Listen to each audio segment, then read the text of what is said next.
Hey, how's it going? Welcome to the kitchen. Today I'm going to be making a really quick creme brulee, just using fresh ingredients, no packet stuff. It's really easy. Follow along, make it yourself, and leave me some comments below to let me know any questions you've got and also how yours comes out. That'd be awesome. Before getting started, I'm going to turn the oven on and set it to 160 degrees. There we go. And then fill the kettle up, of course, and put that on to boil so it's ready for later. And then light the stove top so I can start heating up the pan to warm the cream. The ingredients for the creme brulee are 4 eggs, half a cup of cream, some salt, a bit of vanilla essence, and I'm using some castor sugar here as well. I'm going to put half a litre of cream, that's 2 cups, into the jug here, and then I will add a little bit of vanilla essence. Then this mixture gets added into the frying pan so it kind of singes the cream a little bit and keeps this mixture warm for adding to the rest of the mix later. Now I take these 4 eggs and I separate out the yolks. I'm going to keep the egg white aside for another recipe later. And then I add in 2 tablespoons of sugar. I've seen other recipes say 8 tablespoons, but that's far too sweet for me. And then I just mix that up gently with the egg yolk. Don't mix this too early before adding in the warm cream, or otherwise the egg yolk will start to clump together once the sugar is mixed into it. So you want to do it just before pouring in the cream. Now I'll put the cream into a slightly larger bowl, and most of it, and a little bit into the egg yolk mix. This makes sure that you don't miss out on getting any of the egg yolk into the main mixture, and of course the spatula also really helps with making sure you don't miss any of the mixture and keep as much of it as possible. Now I can just whisk all of this together to make sure that I've got a nice smooth custard base, and we can start pouring that. I've got 6 ramkins here. Make sure you've got ramkins that can actually go in the oven. Some of them can't, so be careful when you're buying them.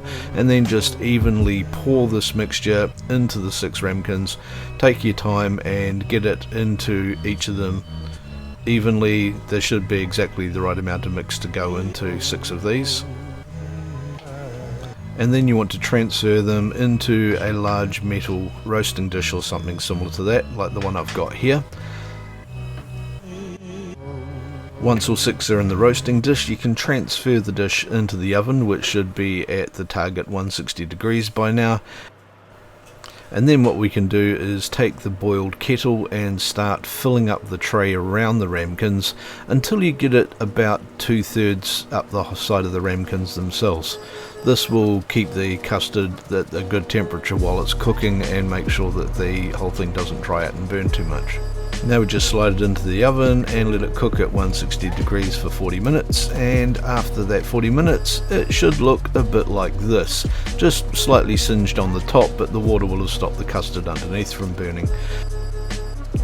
So you can pull this out of the oven and just put it on the top to start cooling down.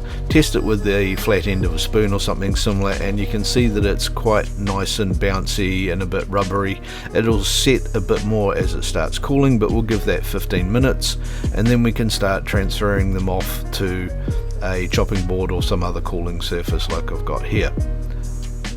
Then we'll give that another 15 minutes, and once you've done that you can take it and transfer them into the fridge and let them sit overnight.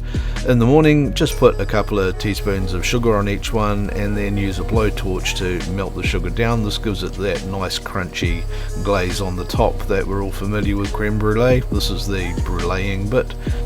And ideally you'll do this just before it's ready to serve so that it doesn't get soggy or anything and has a nice crunchy texture.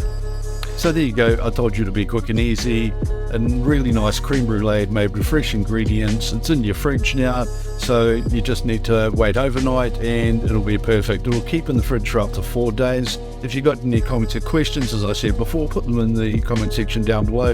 Don't forget to click here to subscribe, because I'm going to be doing a heap more of these. And here's another recipe, and here's another one as well that you can do real easy in your kitchen, fresh ingredients, and I'll see you in another one real soon.